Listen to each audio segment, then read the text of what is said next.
get the show started!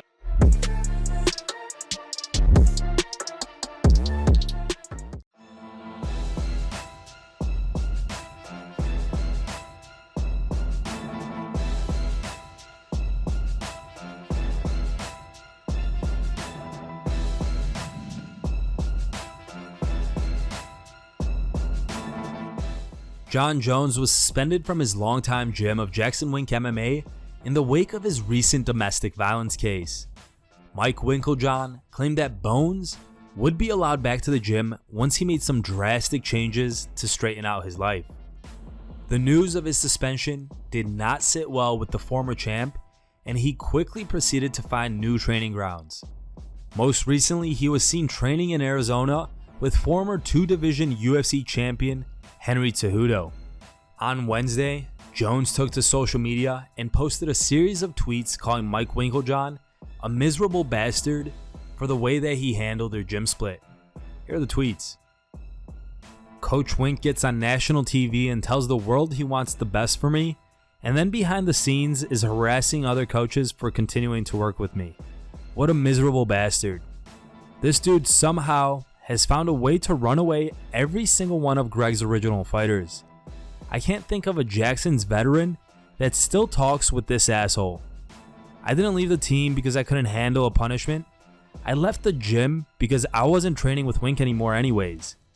This man hasn't taught the students a new technique since I met him. What type of friend gets on national TV and airs his brother's dirty laundry? That was his opportunity to take a moral high ground over someone who put trust in him. He didn't give two shits about what actually happened that night. Anything for some publicity. If I was such a monster, he wouldn't still be trying to monetize off me being a former student there. There's a Jon Jones poster in almost every wall in that building. Just don't go on TV and pretend to give a shit about someone who has made you so much money over the years, giving you so many world championships, and then, behind closed doors, secretly try to crush them. Real douchebag move, Mike. Wink suspending me from the team changed absolutely nothing for me. I'm still working with the same exact coaches on the same exact schedule we have been on over the last 2 years. We literally had a convicted rapist on the team for years, and now, all of a sudden, he has morals. Get out of here.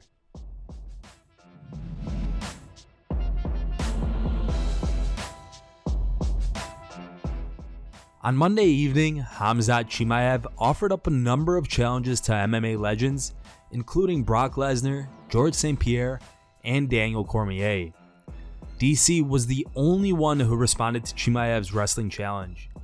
He wrote this on his Twitter. Wait, what? Khamzat said he would wrestle me. In a wrestling match? In a real wrestling match? Are you crazy, Khamzat?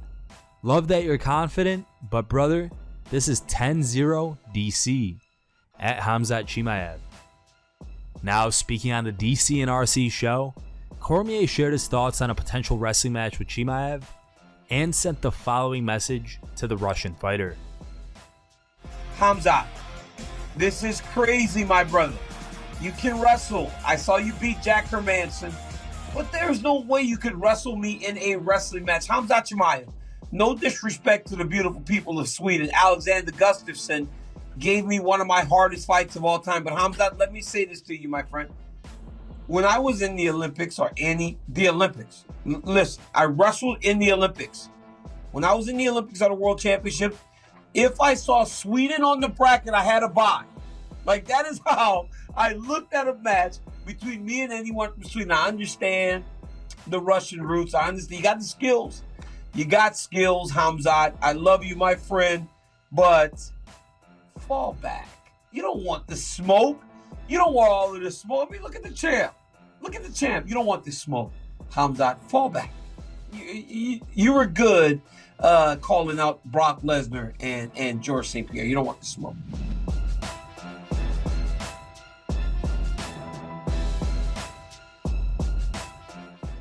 Speaking on the Jim Rome podcast on Wednesday, UFC President Dana White discussed Khamzat Chimaev and his next potential opponent. Numerous fighters such as Gilbert Burns and Neil Magny have publicly expressed a willingness to take the fight. But White said when it comes to Chimaev, nothing is real until contracts are signed. Nobody wants to fight this guy. Everybody wants to get on social media and say this or say that, but when it really comes down to it, nobody's trying to fight Khamzat Chimaev. I don't blame them, but at the end of the day, when you're a professional fighter, this is what you do. You should look at a guy with as much hype and as much bravado as Chimaev has as a huge opportunity. Khamzat Chimaev is one of the baddest dudes that I've ever come across and is literally willing to fight anyone and doesn't care what the time frame is or any of that stuff. He's one of the baddest dudes that I've ever come across.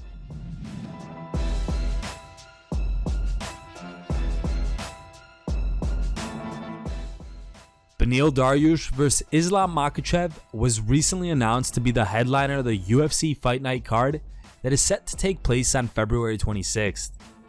Dariush is currently boasting a 7-fight win streak, his latest being a dominant decision win over Tony Ferguson, which could have got him the next title shot. Speaking to ESPN's Brett Okamoto, Beneil explained why he took the fight against Makhachev and shared his thoughts on the matchup. Here's the clip. All these guys got their title shots. You don't mind though? You don't mind taking on this guy who's sort of being looked at as that way before you get your title shot?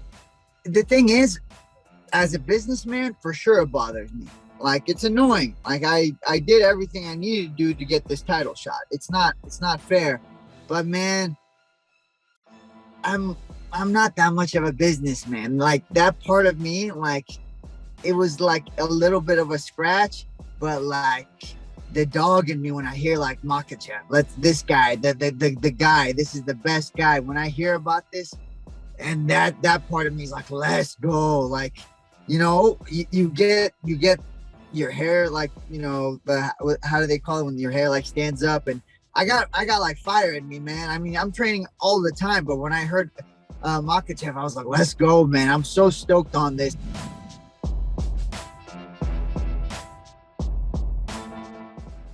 Former UFC welterweight and middleweight champion George St. Pierre is still training hard despite the fact that he retired from MMA 4 years ago after defeating Michael Bisping at UFC 217.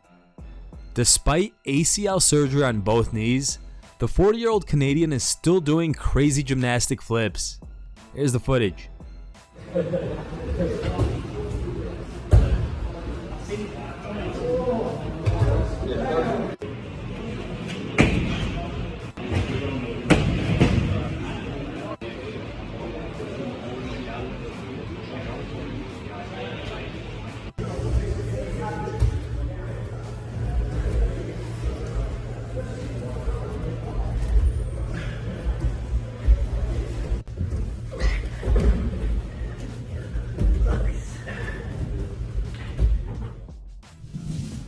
Thank you guys for watching. If you liked the video, please leave a like and subscribe to our channel to keep up with the latest MMA news.